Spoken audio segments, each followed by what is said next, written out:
بسم الله الرحمن الرحيم. الحمد لله وكفى وسلام على عباده الذين اصطفى. أما بعد، أعوذ بالله من الشيطان الرجيم. بسم الله الرحمن الرحيم. والذين جاءوا من بعدهم يقولون ربنا اغفر لنا ولإخواننا الذين سبقونا بالإيمان ولا تجعل في قلوبنا غلا للذين آمنوا ربنا إنك رؤوف رحيم. وقال النبي صلى الله عليه وسلم: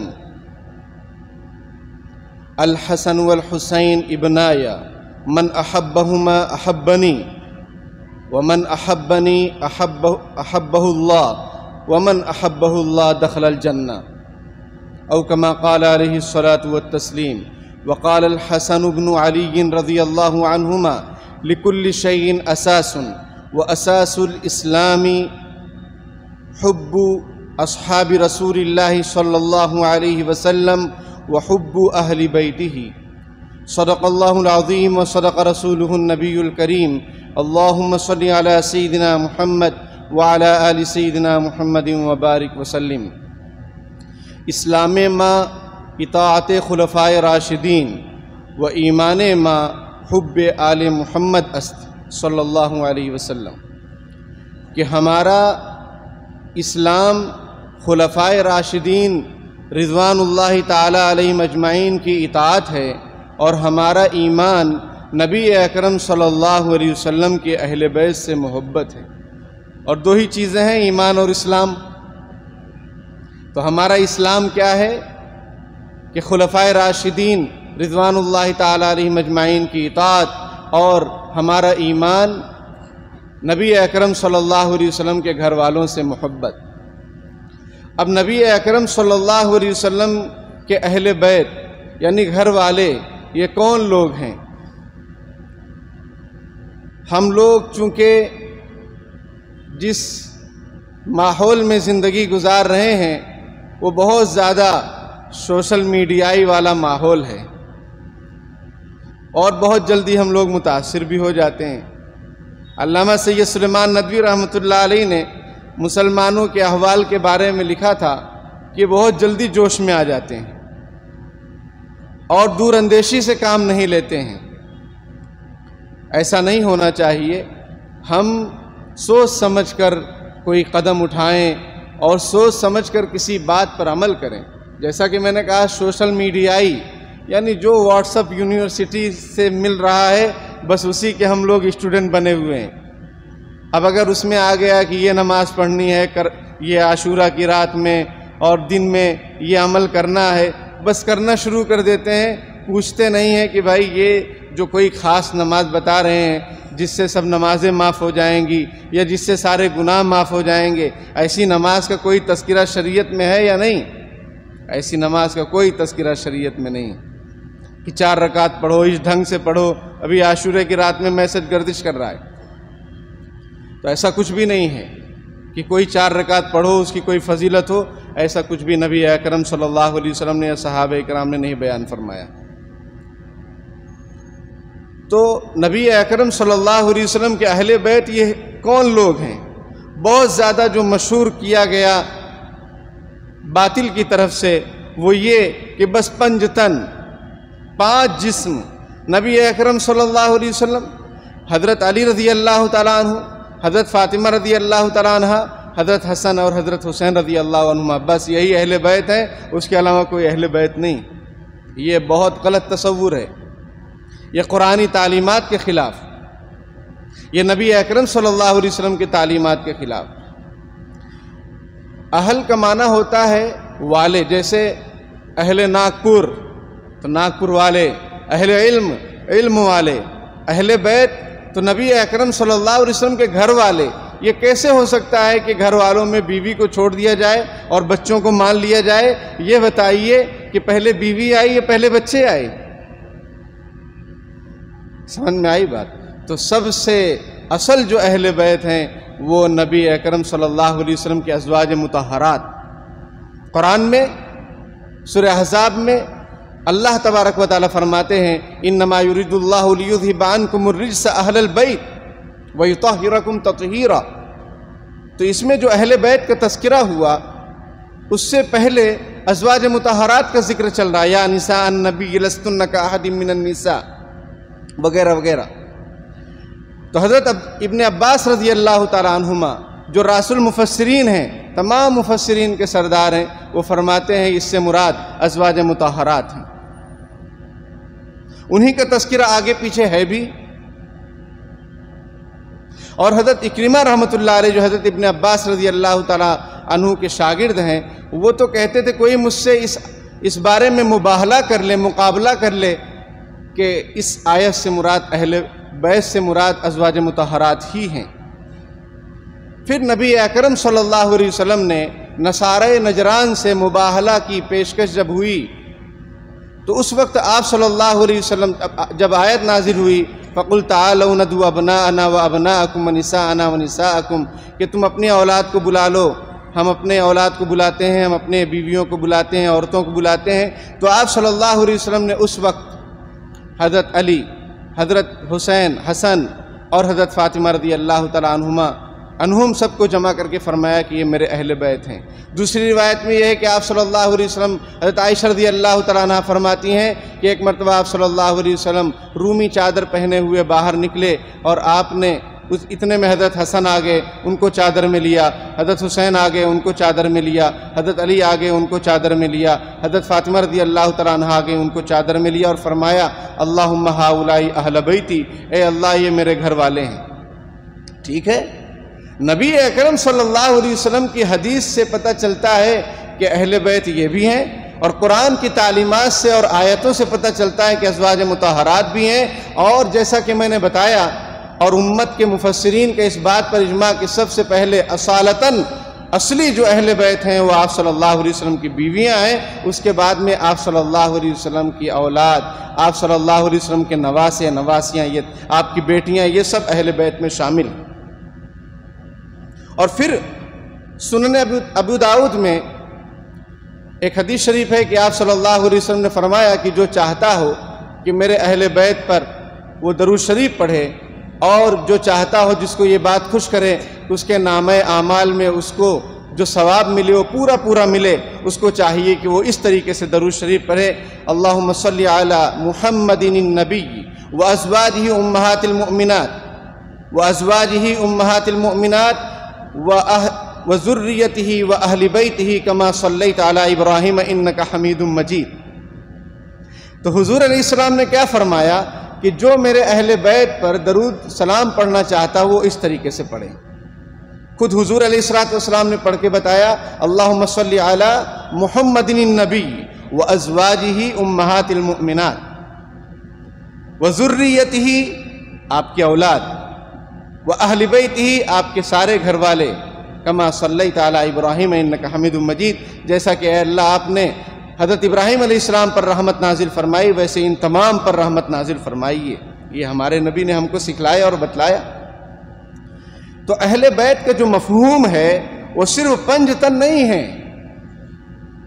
بلکہ نبی اکرم صلی اللہ علیہ وسلم کی بیٹیاں ہیں اور آپ صلی اللہ علیہ وسلم کی بیویاں ہیں۔ آپ صلی اللہ علیہ وسلم کی تو اور بھی بیٹیاں ہیں، 3 بیٹیاں اور ہیں، 4 بیٹیاں 3 بیٹے آپ صلی اللہ علیہ وسلم کے، وہ سب اہل بیت میں شامل ہیں۔ آپ کے نواسے، نواسیاں سب اہل بیت میں شامل ہیں۔ یہ تصور کہ صرف 5 تن یہی اہل بیت ہیں، یہ اسلامی تصور نہیں ہے، یہ قرآن حدیث کے مطابق تصور نہیں ہے، یہ زیادتی ہے، یہ غلطی ہے، یہ سوشل میڈیائی دین ہے، حقیقی دین سے اس کا کوئی تعلق نہیں ہے۔ تو میرے بھائیوں، بزرگوں، یہ اہل بیت کا تصور آپ کے سامنے میں نے عرض کیا، پیش کیا۔ نبی اکرم صلی اللہ علیہ وسلم فرماتے ہیں احب اللہ لما یغزوکم من نعمہ، اللہ سے محبت کرو، وہ تم کو نعمتوں سے نوازتا ہے، طرح طرح کی غذا کھلاتا ہے۔ وَأَحِبُّونِي بِحُبِّ اللَّهِ عَزَّ وَجَلَّ، مجھ سے محبت کرو اللہ کی محبت کی وجہ سے، کیونکہ اللہ نے مجھے محبوب کل بنایا ہے، محبوب کل جہاں نبی اکرم صلی اللہ علیہ وسلم کو بنایا۔ وَأَحِبُّ أَهْلَ بَيْتِي لِحُبِّي، اور میرے اہل بیت سے، میرے گھر والوں سے محبت کرو میری محبت کی وجہ سے. مجھ سے محبت ہے، میرے گھر والوں سے محبت کرو. حضرت فاطمہ رضی اللہ تعالیٰ عنہ سے نبی اکرم صلی اللہ علیہ وسلم نے فرمایا کہ فاطمہ میں عائشہ سے محبت کرتا ہوں، تم بھی محبت کرو.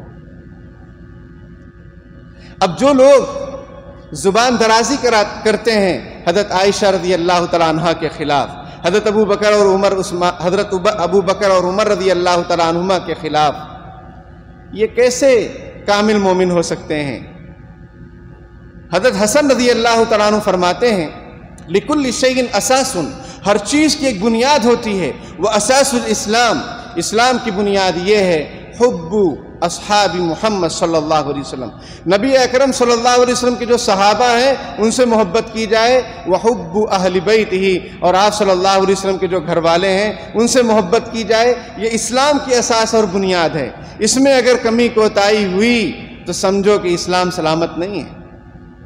اس عقیدے کے اندر کوئی خرابی آئی تو یاد رکھیے کہ ایمان سلامت نہیں ہے. اور ایمان کیا، چہرے کی رونق بھی سلامت نہیں رہے گی، محلے کی رونق بھی سلامت نہیں رہے گی. آپ ذرا جائزہ لو، آنکھ کھول کر دیکھو اور دھیان سے دیکھو. جو لوگ بھی صحابہ کرام سے اور اسی طریقے سے نبی اکرم صلی اللہ علیہ وسلم کے ازواج مطہرات، آپ صلی اللہ علیہ وسلم کے یار غار اور حضرت عمر رضی اللہ تعالیٰ عنہ، ان لوگوں سے جو لوگ بغض کرتے ہیں وہ سینے اسی قابل ہیں کہ قیامت تک پٹتے رہیں اور انشاءاللہ پٹتے رہیں گے. سمجھ میں آئی بات؟ اور ترقی کے دور میں تلواروں سے کام نہیں چلے گا، بندوق سے ماتم کیجئے تاکہ جو ہے برابر محبت کا اظہار ہو. تلواریں تو بہت پرانی ہو گئی، اب کون تلواروں سے لڑتا ہے؟ تو میرے بھائیوں بزرگوں،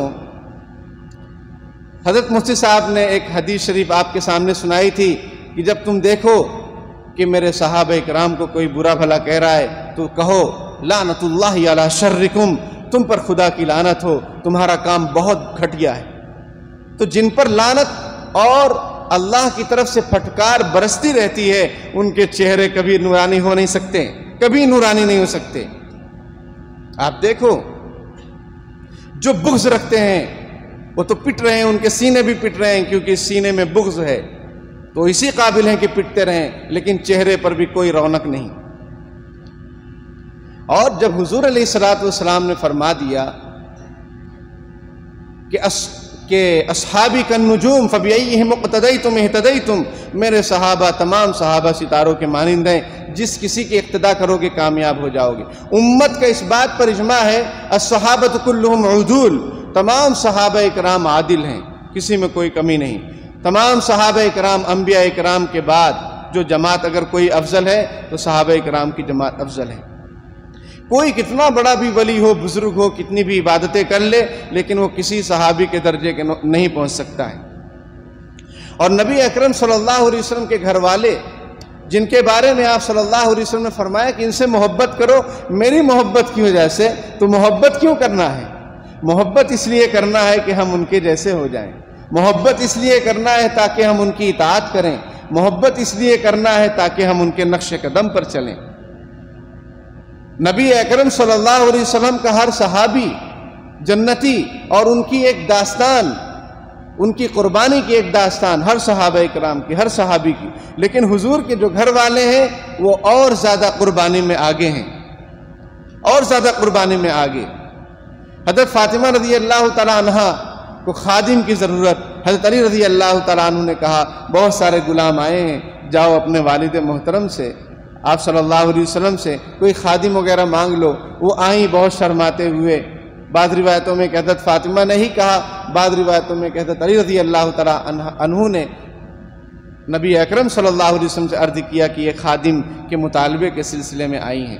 آپ صلی اللہ علیہ وسلم نے ان کو تسلی دی، خادم نہیں دیا، تسبیحات فاطمی بتا کر روانہ کر دیا. کتنی بڑی قربانی! ورنہ آدمی تو پہلے آج کل جو منتری جنتری ہوتے ہیں پہلے اپنا بینک بیلنس، اپنے گھر والوں رشتہ داروں کا سب کا بینک بیلنس اچھا خاصا کرتے ہیں، بعد میں پھر پبلک پر دھیان دیتے ہیں. ایک نیتا نے کہا کہ دیکھو ایک مرتبہ تم لوگوں نے مجھے جتایا تو میں نے اپنا بھلا کیا، دوبارہ جتایا تو میں نے اپنے رشتہ داروں کا بھلا کیا، اس بار جتا دو تمہارا کام کریں گے، پبلک کا کام کریں گے. تو یہ ہمارے زمانے کے سیاستدان لوگوں کا حال ہے. سمجھ میں آئی بات؟ جن کی سیاست کا دین سے دور دور تعلق نہیں، جو غیر کر رہے ہیں وہی یہ بھی کرنے کے لیے تیار ہیں. وہ جہاں جھک جا رہے ہیں ہمارے سیاستدان بھی، الا ماشاء اللہ کوئی باضمیر شخص ہے تو وہ ہر در پر نہیں جھکتا ہے، ورنہ ہر کوئی جھکنے کے لیے تیار. تو ہم نبی اکرم صلی اللہ علیہ وسلم کے اہل و عیال، آپ صلی اللہ علیہ وسلم کے گھر والے، آپ کی ازواج مطہرات، آپ کی بیٹیاں، آپ کے نواسے نواسیاں، ان لوگوں نے جو قربانیاں دی دین کے تعلق سے، وہ قیامت تک بیان کرتی جائیں گی، وہ کبھی ختم نہیں ہوں گی. تو نبی اکرم صلی اللہ علیہ وسلم نے فرمایا کہ میرے اہل بیت سے، میرے گھر والوں سے محبت کرو میری محبت کی وجہ سے، اور محبت کا مقصد یہ ہے کہ ہم ان کی اطاعت کریں، ان کے نقش قدم پر چلیں، اپنے اندر قربانی کا جذبہ پیدا کریں. ہماری جو مستورات ہیں وہ ازواج مطہرات کی سیرت کو پڑھیں، وہ بنات طاہرات کی سیرت کو پڑھیں اور ویسا بننے کی کوشش کریں، اپنے شوہروں کے ساتھ ویسا رہیں، اپنی اولاد کی ویسی بہترین تربیت کریں. علامہ اقبال رحمۃ اللہ علیہ نے فرمایا کہ اگر آپ یہ چاہتے ہیں کہ آپ کے بیٹے حسن حسین کی طرح ہوں تو آپ کے لیے ضروری ہے کہ آپ حضرت فاطمہ جیسی بیٹیاں بنائیں، تاکہ ان کی کوکھ سے جو بچے پیدا ہوں اور ان کی تربیت میں جو بچے ہوں حضرت حسن اور حسین. آپ اپنی بیٹی کو حضرت فاطمہ بناؤ تو پھر ان سے حسن حسین پیدا ہوں گے. آپ ان کو ماڈل بنائیں گے، آپ ان کو کھلے عام کر دیں گے، اور جو آج بے حیائی کی تعلیم ہے اس میں لگا دیں گے، تو پھر حیا جب ختم ہو جاتی ہے تو آدمی جو چاہے کرتا ہے. پھر غیر مسلموں سے بھی شادیوں کی خبریں آئے دن آتی رہتی ہیں کہ ان سے غیر مسلم سے شادی ہو گئی، اس سے غیر مسلم سے شادی ہو گئی. اپنے ایمان کو داؤں پر لگا دیا، اس لیے کہ ہم نے کوئی تربیت پر دھیان ہی نہیں دیا. ہم نے ان کے سامنے ازواج مطہرات کا تذکرہ نہیں کیا، ہم نے ان کے سامنے بنات طاہرات کی قربانیاں نہیں بیان کی، ہم نے ان کے سامنے حضرت حسین رضی اللہ تعالیٰ عنہ کی بہن حضرت زینب رضی اللہ تعالیٰ عنہا کی قربانی ان کے سامنے پیش نہیں کی. تو اب ان کے سامنے کوئی آئیڈیل نہیں ہے، ان کے سامنے یہی واٹس ایپ کی دنیا اور انٹرنیٹ کی دنیا میں جو کوئی ہے وہی ان کے لیے رول ماڈل ہیں، انہی کے نقش قدم پر چلتے ہیں. اور ہم اس میں دیکھتے ہیں کہ مسلم کافر سے، کافر مسلم سے، اس سے شادیاں ہو رہی ہیں. یہ سمجھتی ہیں سب چیز سب کر رہے ہیں ہم بھی کریں گے. ایسا نہیں ہونا چاہیے. ہمارے لیے یہ نمونہ ہے. نبی اکرم صلی اللہ علیہ وسلم نے ارشاد فرمایا کہ میرے اہل بیت، میرے گھر والے حضرت نوح علیہ السلام کی کشتی کی طرح ہیں، جو سوار ہو جائے گا وہ کامیاب ہو جائے گا، جو میرے اہل بیت، میرے گھر والوں کے نقش قدم پر چلے گا وہ کامیاب ہو جائے گا، فتنوں سے بچ جائے گا. حضرت حسن رضی اللہ تعالیٰ عنہ کا کتنا بڑا کارنامہ کہ امیر معاویہ رضی اللہ تعالیٰ عنہ سے صلح کر لی اور خلافت کی باغ ڈور ان کے ہاتھ میں دے دی کہ آپ جو ہے خلیفہ بن جائیں، آپ امیر بن جائیں، تاکہ امت میں جو دو دھڑوں میں انتشار اور اختلاف ہو رہا ہے یہ ختم ہو جائے. محققین علماء یہ فرماتے ہیں کہ حضرت حسین رضی اللہ تعالیٰ عنہ کی بھی یہی چاہت تھی کہ جو کوفہ والے بہت پرجوش ہیں ان کو سمجھایا جائے کہ یزید جیسا بھی ہے لیکن یہ طریقہ درست نہیں ہے کہ کسی کے خلاف جو ہے اٹھ کھڑے ہوں اور پھر انتشار اور اختلاف کا معاملہ ہو. اسی لیے میدان کربلا میں حضرت حسین رضی اللہ تعالیٰ عنہ نے ایک پیشکش یہ بھی کی تھی کہ مجھے یزید سے بالمشافہ ملنے دو، میں اس سے بات کرتا ہوں. لیکن کوفہ والوں نے غداری کا معاملہ کیا. حضرت عقیل رضی اللہ تعالیٰ عنہ شہید کر دیے گئے، جو حضرت مسلم بن عقیل رضی اللہ تعالیٰ عنہ کو، جن کو حضرت حسین رضی اللہ تعالیٰ عنہ نے بھیجا تھا کوفہ کے احوال کو جاننے کے لیے. سب بیعت تو ہوئے لیکن وہاں پر عبید اللہ بن زیاد نے ان کا قتل کرا دیا. اور بھی اب جب حضرت حسین رضی اللہ تعالیٰ عنہ کے ساتھیوں نے یہ سنا کہ ہمارے عزیز کا قتل ہو گیا، حضرت حسین رضی اللہ تعالیٰ عنہ کے چچا بھائی کو قتل کر دیا گیا، تب ان کے دل میں یہ ہوا کہ ہم قصاص لے کر رہیں گے، ہم بدلہ لیں گے.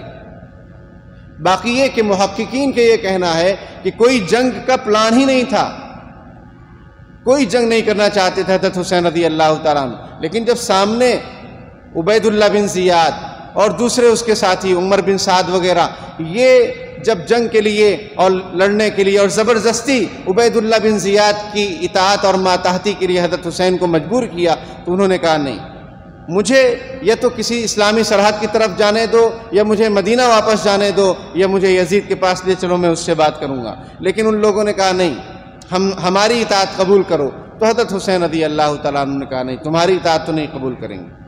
اور پھر مسلم بن عقیل رضی اللہ تعالیٰ عنہ کا قتل، قیس بن مسہر جن کو حضرت حسین رضی اللہ تعالیٰ عنہ نے بھیجا تھا اپنا قاصد بنا کر، ان کو بھی قتل کر دیا گیا۔ تو پھر اب قصاص لازمی معاملہ ہو گیا، اور پھر یہ لوگ اپنی اطاعت پر مجبور کرنے لگے۔ تو حضرت حسین رضی اللہ تعالیٰ عنہ نے اپنے ساتھیوں کو سمجھایا کہ ہم ان کا مقابلہ کریں گے۔ جب جانے نہیں دے رہے ہیں، راستہ بند کر دے رہے ہیں، تو اب کیا ہے؟ بزدلی یا کسی نااہل کی اطاعت تو قبول نہیں کریں گے، چاہے جان چلی جائے۔ اور پھر اسی کے اندر 72 کربلا کے جو حضرت حسین رضی اللہ تعالیٰ عنہ کے ساتھی تھے، ان کو شہید کر دیا گیا، اس میں چھوٹے چھوٹے معصوم بچوں کو بھی نہیں چھوڑا گیا۔ حضرت حسین رضی اللہ تعالیٰ عنہ کے خیمے میں آگ لگا دی گئی، اور 88 کوفی لوگ مارے گئے۔ تو بہرحال نبی اکرم صلی اللہ علیہ وسلم کے نواسوں نے، آپ صلی اللہ علیہ وسلم کے گھر والوں نے دین کی خاطر بہت قربانیاں دی، اور آپ صلی اللہ علیہ وسلم کی یہ دعا کہ میرے اہل بیت، میرے گھر والوں کا جو رزق ہو وہ مختصر سا ہو، اللہم اجعل لی آل محمد قوتا، بس زندگی گزارنے کے بقدر ان کو رزق اور فراوانی نصیب ہو، بہت زیادہ فراوانی نصیب نہ ہو۔ آپ صلی اللہ علیہ وسلم کی یہ چاہت تھی۔ آپ صلی اللہ علیہ وسلم کے لیے یہ پیشکش کی گئی کہ اگر آپ چاہیں تو مکے کے پہاڑ کو سونا بنا دیا جائے۔ آپ صلی اللہ علیہ وسلم نے فرمایا نہیں، میں تو یہ چاہتا ہوں کہ ایک وقت کھاؤں اور آپ کا شکر ادا کروں، اور ایک وقت نہ کھاؤں اور آپ سے دعا اور گریہ وزاری کروں۔ یہ ہمارے نبی اکرم صلی اللہ علیہ وسلم کی زندگی، آپ کے گھر والوں کی زندگی، تنگی کے ساتھ، قربانی کے ساتھ، یہی مزاج ہمیں پیدا کرنا چاہیے۔ یہی سبق میدان کربلا کا بھی ہے، یہی سبق اہل بیت کی تعلیمات کا بھی ہے کہ دین کی خاطر سب کچھ، تن من دھن اگر لٹ جائے تو لٹ جانے دو دین کی خاطر، لیکن حق کے ساتھ جمے رہو، باطل کی اطاعت مت قبول کرو، باطل کے سامنے سر مت جھکاؤ۔ سامان تجارت میرا ایمان نہیں ہے، ہر در پہ جھکے سر یہ میری شان نہیں ہے۔ میرے دوستوں، بزرگوں، یہ اہل بیت کی تعلیمات ہیں، یہ آپ صلی اللہ علیہ وسلم کی تعلیمات ہیں۔ اور اہل بیت اور صحابہ اکرام میں بہت زیادہ محبتیں تھیں، ایک دوسرے کا ادب احترام اور اکرام کرتے تھے۔ حضرت ابو ہریرہ رضی اللہ تعالیٰ عنہ کے بارے میں ہے، فرماتے ہیں کہ ایک مرتبہ ایک جنازے میں میں اور حضرت حسین رضی اللہ تعالیٰ عنہ تشریف لے گئے۔ حضرت حسین رضی اللہ تعالیٰ عنہ تھکاوٹ کی وجہ سے ایک جگہ آرام کرنے لگے، تو میں ان کے پیر پر جو گرد و غبار تھا وہ صاف کرنے لگا۔ حضرت حسین رضی اللہ تعالیٰ عنہ شرمندہ ہو گئے، کہنے لگے کہ آپ اتنے عظیم المرتبت بزرگ شخصیت، بڑے صحابی، آپ اس طریقے سے کر رہے ہیں۔ انہوں نے کہا کہ نہیں، یہ تو میرا حق ہے، آپ کا اتنا اونچا مقام ہے کہ اگر لوگوں کو معلوم ہو جائے تو آپ کو سر پر بٹھا لیں۔ نبی اکرم صلی اللہ علیہ وسلم، یہ آپس میں احترام۔ حضرت ابوبکر صدیق رضی اللہ تعالیٰ عنہ نے دیکھا کہ حضرت حسن کھیل رہے ہیں، ان کو اٹھا لیا اپنے کندھے پر اور فرمایا کہ حسن، یہ تو حضور صلی اللہ علیہ وسلم کے مشابہ ہیں، علی کے مشابہ نہیں ہیں۔ اور یہ منظر دیکھ کر حضرت علی رضی اللہ تعالیٰ عنہ مسکرا رہے ہیں، ہنس رہے ہیں۔ بہت زیادہ آپس میں محبت۔ اب دنیا میں طرح طرح کے انجینئر اور پلمبر آ گئے ہیں جو صحابہ اکرام کے اندر، اہل بیت کے اندر بغض ڈالتے ہیں، لوگوں کو ایسی ایسی روایتیں ضعیف اور پتہ نہیں موضوع روایتیں لا کر وہ بیان کرتے ہیں تاکہ امت کا شیرازہ بکھرے، دلوں میں عداوتیں ہوں، نفرتیں ہوں۔ ہم یہ کہتے ہیں، ہمارے اکابر یہ کہتے ہیں کہ جو لوگ الٹے سیدھے کام کر رہے ہیں اہل بیت کے نام پر، ان کو کرنے دو، وہ ان کا معاملہ ہے۔ آپ اور اہل سنت والجماعت کا جو نظریہ اور عقیدہ ہے صحابہ اکرام کے بارے میں، اہل بیت کے بارے میں، ہمیں اس پر عمل کرنا ہے۔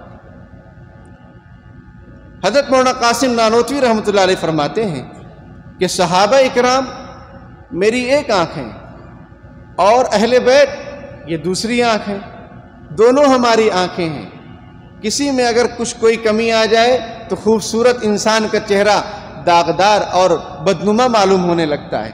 تو ہم سب کو چاہیے کہ جس طریقے سے ہماری دونوں آنکھیں ہمیں عزیز ہیں، اسی طریقے سے اہل بیت آپ صلی اللہ علیہ وسلم کے گھر والے، آپ کی ازواج مطہرات، آپ کی بنات طاہرات، آپ کے نواسے نواسیاں، آپ کی اولادیں، آپ کے داماد وغیرہ، آپ کے چچا زاد بھائی حضرت علی رضی اللہ تعالیٰ عنہ کی اولاد، حضرت جعفر رضی اللہ تعالیٰ عنہ کی اولاد، اور بنو حارث بن عبد المطلب، حضرت عباس رضی اللہ تعالیٰ عنہ کی اولاد، یہ سب اہل بیت میں شامل ہیں۔ ان کو زکوٰۃ دینا حرام ہے۔ جو سادات ہوں واقعی، جن کے پاس نسب نامہ ہو، ورنہ تو ہمارے زمانے میں محلے کے محلے سادات ہیں، محلے کے محلے سید ہیں۔ سمجھ میں آئی بات؟ تو یہ سید وہ ہے جس کے پاس پوری تفصیل ہو، جس کے پاس نسب نامہ ہو، تو وہ واقعی حضور صلی اللہ علیہ وسلم کی اولاد میں سے ہیں، حضرت حسن حسین کی اولاد میں سے ہیں، حضرت فاطمہ کی اولاد میں سے ہیں، وہ واقعی قابل احترام ہیں۔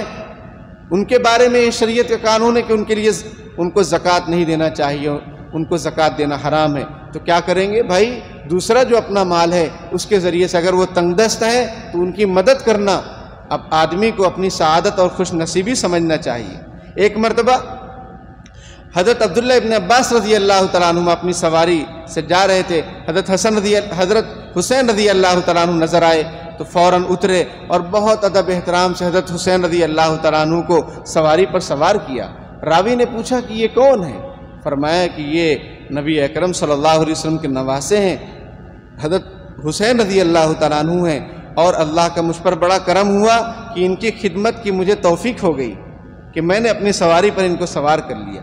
یہ جذبہ ہونا چاہیے ہمارے دلوں کے اندر کہ اگر نبی اکرم صلی اللہ علیہ وسلم کی اولاد ہیں واقعی، جن کے پاس نسب نامے وغیرہ محفوظ ہیں، ان کا ادب احترام کرنا چاہیے، ان کی عزت کرنی چاہیے، ان کی ضرورتوں کو پوری کرنی چاہیے۔ حضرت امیر معاویہ رضی اللہ تعالیٰ عنہ حضرت حسن حسین رضی اللہ تعالیٰ عنہما کو ہر سال 2 لاکھ درہم دیا کرتے تھے، ہدیہ تحفہ اپنے پاس بلاتے، ان کی خوب خدمت کرتے۔ اور حضرت حسن رضی اللہ تعالیٰ عنہ کے انتقال کے بعد حضرت حسین رضی اللہ تعالیٰ عنہ کا خوب خیال رکھتے، خوب عزت احترام، ان کی خدمت، کیونکہ وہی جو ہے اس وقت کے امیر المؤمنین تھے۔ اور پھر یہ بات بھی کتابوں میں لکھی ہے کہ امیر معاویہ رضی اللہ تعالیٰ عنہ نے اپنے بیٹے یزید کو یہ نصیحت اور وصیت کی کہ میرے بعد جو میرے تعلقات اس گھرانے سے ہیں تم اس کو باقی رکھنا، جو ادب احترام میں ان کا کرتا ہوں وہ باقی رکھنا، اور جو میں ان کو ہدیہ تحفہ دیتا ہوں وہ بھی تم باقی رکھنا، مجھے شرمندہ مت کرنا۔ یہ حضرت امیر معاویہ نے یزید کو نصیحت کی۔ تو میرے بھائیوں بزرگوں، بہت ساری باتیں ہیں، قصہ مختصر یہ کہ وقت بھی ہو رہا ہے۔ محبت کا کیا تقاضا ہے؟ ہم صحابہ اکرام سے محبت کریں، نبی اکرم صلی اللہ علیہ وسلم سے محبت کریں، اللہ سے محبت کریں، نبی اکرم صلی اللہ علیہ وسلم کے گھرانے والوں سے محبت کریں، حضرت حسین رضی اللہ تعالیٰ عنہ سے محبت کریں، سب سے۔ چونکہ کل 10ویں محرم یوم عاشورہ ہے، وہ حضرت حسین رضی اللہ تعالیٰ عنہ کی شہادت کا دن ہے، اور حضرت حسین رضی اللہ تعالیٰ عنہ کی خوش نصیبی کہ اللہ تعالیٰ نے ان کو یوم عاشورہ نصیب فرمایا شہادت کے لیے، جو کہ پہلے سے محترم اور معزز دن ہے، جس میں لوگ روزہ رکھتے تھے، مسلمان بھی روزہ رکھتے تھے۔ بعد میں جب رمضان المبارک کا روزہ فرض ہوا تو اس کی فرضیت منسوخ ہو گئی، لیکن روزہ رکھنا مستحب ہے، اور اس کے آگے پیچھے ایک روزہ ملا لینا یہ بھی مستحب ہے، تاکہ یہودیوں کی مخالفت ہو، کیونکہ وہ بھی عاشورہ کا روزہ رکھتے تھے۔ تو حضرت حسین رضی اللہ تعالیٰ عنہ کا جو کردار رہا، جو اخلاق، خوش اخلاقی، پاکیزگی اور اطاعت اللہ اور اس کے رسول کی، اور اپنے نانا کی سنتوں پر عمل، اور اختلاف اور انتشار سے امت کو بچانے کا جو فکر، جو درد، وہ ہم سب کے اندر ہونا چاہیے۔ آج ہم دیکھتے ہیں مختلف ادارے اختلافوں کے شکار ہیں، ہر کوئی تے بڑی کی میں بڑی کے اندر پڑا ہوا ہے۔ تو ہمیں اپنے بزرگوں سے نصیحت حاصل کرنی چاہیے، ہمیں صحابہ اکرام سے، اہل بیت سے نصیحت حاصل کرنی چاہیے کہ انہوں نے اختلافات سے کتنا اپنے آپ کو بچایا، امت کو توڑنے سے کتنا اپنے آپ کو بچایا، وہ ہمیں سبق حاصل کرنا چاہیے۔ اس سے کیا ہوگا؟ اختلافات کم ہوں گے، محبتیں عام ہوں گی، اور اتحاد مضبوط ہوگا، تو باطل ہم پر نگاہ اٹھانے سے ڈریں گے۔ آج یہ ہے کہ ہم لقمہ تر بنے ہوئے ہیں آپسی اختلافات کی وجہ سے۔ جس کا دل چاہ رہا ہے، جو چاہ رہا ہے لنچنگ کر دے رہا ہے، مسجدوں پر حملہ کر دے رہے ہیں، جو چاہے کر دے رہے ہیں، کیونکہ ہم بکھرے ہوئے ہیں۔ ہم آپس میں متحد ہوں۔ آج کے اس پروگرام کا یہی سب سے بڑا سبق ہونا چاہیے کہ ہم ان حضرات سے محبت کریں، اور محبت کا تقاضا اطاعت ہے، اتباع ہے، اور آپس میں متحد رہیں۔ اگر اختلافات ہو سکتے ہیں، 5 انگلی بھی مختلف ہیں، چھوٹی بڑی ہیں، لیکن ساتھ میں ہیں تو ایک قوت ہے۔ اگر ہماری رائے، کسی کی رائے میں اختلاف ہو رہا ہے، کوئی بات نہیں، لیکن دل متحد ہونا چاہیے، دل صاف ہونے چاہیے، ایک دوسرے کو سلام، ایک دوسرے کا ادب احترام، اختلافات سے اپنے آپ کو کنارہ کش۔ جہاں اختلافات انتشار ہونے لگے، امت میں توڑ کا ذریعہ بننے لگے لوگ، آپ کنارہ کش ہو جائیں، سمجھا کر کنارہ کش ہو جائیں، آپ اس کا حصہ مت بنیے، ورنہ تو پھر انتشار ہی انتشار ہے۔ تو بہرحال میرے بھائیوں، ہمیں نبی اکرم صلی اللہ علیہ وسلم کے صحابہ اکرام سے بھی محبت کرنی ہے۔ اسلام ما اطاعت خلفائے راشدین، ہمارا اسلام کیا ہے؟ خلفائے راشدین اور صحابہ اکرام سے ان کی اطاعت، اور وہ ایمان ما حب آل محمد است، اور ہمارا ایمان کیا ہے؟ نبی اکرم صلی اللہ علیہ وسلم کے گھر والوں سے محبت، یہ ہمارا ایمان ہے۔ اللہ پاک کہنے سننے سے زیادہ عمل کی توفیق عطا فرمائے، آمین۔ وآخر دعوانا الحمدللہ رب العالمین۔